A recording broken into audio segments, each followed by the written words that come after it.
Hello, hello mga guys! Nandito na naman tayo sa Shanghai Vlog Alexa, Shanghai Day 2 in Shanghai, The Bakasyonista. For today's video, pupunta po tayo sa Texas Road sa Pudong. Siyempre, papunta muna tayo sa subway station. Lakad. Maraming lakad yan. Kaya yung mga bakasyonista nagre-reklamo na sa lakad. Pero sulit daw yung lakad, syempre. Stop muna tayo dahil kailangan natin hintayin ang green light at papasok na tayo dyan sa mall.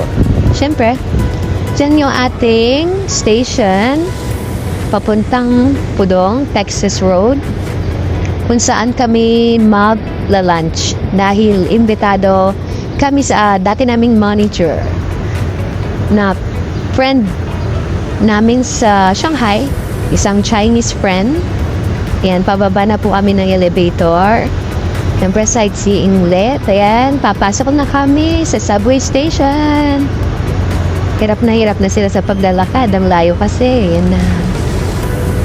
Kailangan mo nang i-tap-tap ang aming mga sipong para makapasok. Yan na, ang ganda lang anak ko at ang sister, syempre, mana sa akin. At eto na po, nandito na tayo sa train station. Pababa na tayo patung subway. Hintay-hintay muna tayo ng train. Siyempre, titignan muna natin yung location kung ilang stop. Ayan na, dumating na ang subway. Siyempre, bilis po ang mga subway dito sa Shanghai. Yan ang kanilang trademark. Dito sa Shanghai, sobrang bilis ang mga transportation at saka mura ang transportation dito compared sa ibang bansa. Sobrang sulit at mabilis ang kanilang transportation. So, ayan na, nakapasok na kami. Siyempre, upo muna dahil mahaba ang stop. 11 stop patungong Texas Road sa Pudong. Ayan, nakalabas na po. Ang bilis. Diba? Nandiyan na kami agad. Siyempre, akit muna kami dyan, guys. Kasi sa taas ang kanilang exit. Ayan na, palabas na kami patungong Texas Road. Actually, sa mall yan, guys. So, yun na. Tap, and labas. Yan. Ayan na yung Century Avenue. Isa siyang malaking mall. Ganda-gandang yan, guys. Ang mayaman na mall. Diyan nagtatrabaho yung mga pinsan ni Zoran. Yan, pumasok na kami sa CenturyLink Mall. Yan, sightseeing muna, syempre. Patungo dun sa nasa taas. Ayun na kami, guys. Tuwang-tuwa na naman yung anak ko. Nakapakita na naman ng Yan ang Texas Road. Texas Roadhouse. Papasok na kami dyan, guys. Anak ko na naman. Oh, excited na naman siya. Yun yung pinsan ng asawa ko si Alice. May lunch break niya daw. So, ayan ang asawa ko, ang aming videographer, guys. Yan, di ba? Siya po ang nabibideo sa amin everyday. Ayan, naka-order na nga pala sila, guys, ng burger.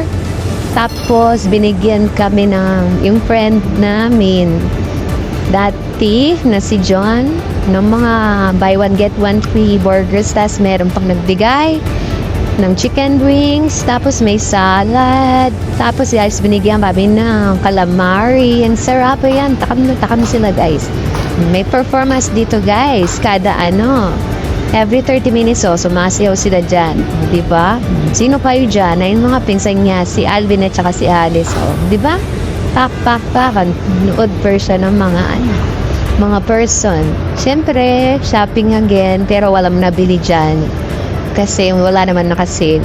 Yan, labas. Walang nakasale, wala silang nagustuhan. Diba? Tignan mo yung anak ko, wala.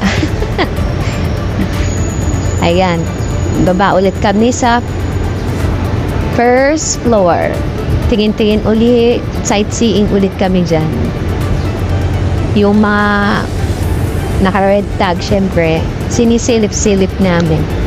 Para kung ayan, H&M, yan, maraming red tag yan. Nakabili na naman din sila. Marami kasi dyan sale, guys. Compared mo yung price sa Philippines. Ayun, no?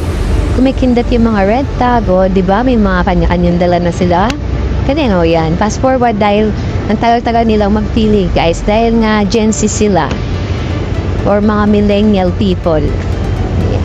O, di ba? Ayun, ako pa nagpipili sa mga iba kong mga kapatid. Ang dami ko pang kasing kailangan bilhin. No? Ayun pa. Sige, shopping pa more. Mga red tag, yan, pabayad na kami, guys. Ginamit ko kasi yung mga membership ko dyan. Pag may member, may ano pa, meron pang less 10 RMB pa, ganun. Masarap mag-shopping kapag ganun, lalo na pag may member ka. Yan, palabas na. Oo, maligaya na naman sila, guys, diba? Oh, pak, may nabili sila dyan. Yung kapatid ko, marami pa daw siyang gusto dyan, nabilhin. Kaso, tinitipid niya yung, pocket money. Sabi ko, huwag mag-alala dahil nandito naman ako. Hindi naman pababayaan na yan. Suminip din sila sa Gap. Kaso, wala silang nagustuhan dahil sabi nila kahit naka-red tag daw, mahal pa din. So, tingin-tingin muna dyan, pero wala silang nabilhan. Kasi nga, mahal daw, sabi nila. Ayan, siyempre, lumabas na kami. Nagtingin ulit na naman kami. Bumaba na ulit kami dyan. Tingin-tingin ulit, baba ulit. Ayan. Kailangan nating fast forward dahil mahaba, malaki tong mall na to. And tingin ulit sa Crocs, pero walang nagustuhan. Labas ulit. Ayan na. Papunta na kami ulit sa subway station, guys. At ayan, mga dala namin, may pa-take out pa. Pauwi na kami dyan, guys. Magpatungo sa aming station. Yun na aming destination. So, kailangan na maglakad na naman ng mahabang lakaran, guys. Ayan, paakyat na sila. Para sa exit. Siyempre, sightseeing lang sa McDo pero hindi o-order. Punta na naman ulit sa H&M dahil sa exit merong H&M, yung mall na malapit sa amin. Ayan, guys, so pasok na naman ulit, may red tag na naman. Yan, guys, yung mga short ko na yan, alam nyo ba, magaganda yung mga tela. Yan yung mga gusto kong short, kaso hindi sila nakasale. So no, gusto ko yung nakasale lang. Ngayon yung anak namin kumuha na naman ng crepe ay ayun, kapatid ko.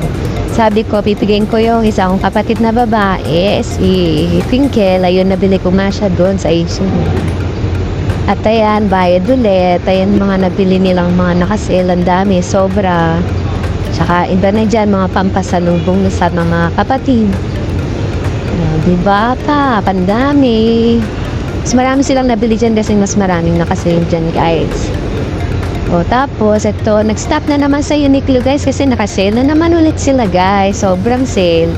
Sulit na sulit ang price. Ayan, mga naka-red tag na naman. May binili kaming mga dress, mga crop shirt pantawag doon, at saka mga t-shirt. Yan, ang dami, diba? O, yan, kapatid ko, meron man napili, at ang anak ko, yan. Tapos na kami magbayad dyan, guys. Ang dami namin na less dyan dahil meron na naman kami ng membership card. So, ginamit ko na naman yun. So, kaya, ang dami namin na less dyan. Sobrang sulit ng price, sobrang sulit ng sale. Pre, masaya na naman ang person. Pag masaya ang mga person, masaya din ako, syempre. Kahit na maubos ang aming mga pera, it's okay. Basta masaya sila. Kasi pinunta naman nila dito is ganyan. Bakasyon, mamili. Lalong-lalo na sa aming princess, siyempre, naiiwan siya mag-isa doon sa Pilipinas. Yan yung kapatid ko, sayang-saya siya sa mga nabili niya kasi magaganda daw. Tapos dun sa Pilipinas ay mahal. Pauwi na kami dyan, guys. Pagod na nga daw sila dyan kasi mahaba yung mga lakaran. Pero sulit naman, siyempre. Dahil sa mga nakikita nila na gusto nilang bilhin. Ayan. Siyempre, lakad-lakad muna patungong bahay ulit. Ayan, kwentuhan muna kami. Habang naglalakad, sayang-saya sila kasi nga, ang dami na naman nilang nabili na mura compared daw sa Pilipinas kasi yung mga binibili nila dito na nakikita nila sa Pilipinas is sobrang mahal. Kaya yan, ay ang ganda ko dyan, pack ganun. O, ayan pa, di ba? Sabi ng anak ko dyan, Daddy, wag mo na ako ayoko na, sabi niya. Nahihiya kasi siya guys, ayaw niya nang nagpapag-video. Ayan na yung kapatid ko ang dami. Diba, pack ganun.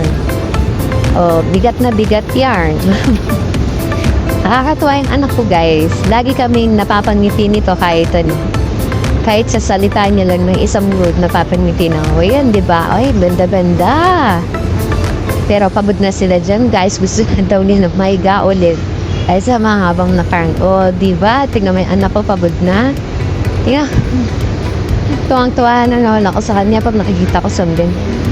Pasok na ulit sa elevator. Wow, ang dami! O, tignan mo siya. Tumatawa siya sa dati. Saraduhan mo yung tita niya sa elevator. Yan. Diyan na nagtatapos ang ating vlog, guys. Kasi, ang papahinga na mga person, mga bakasyonista natin. Salamat sa panonood.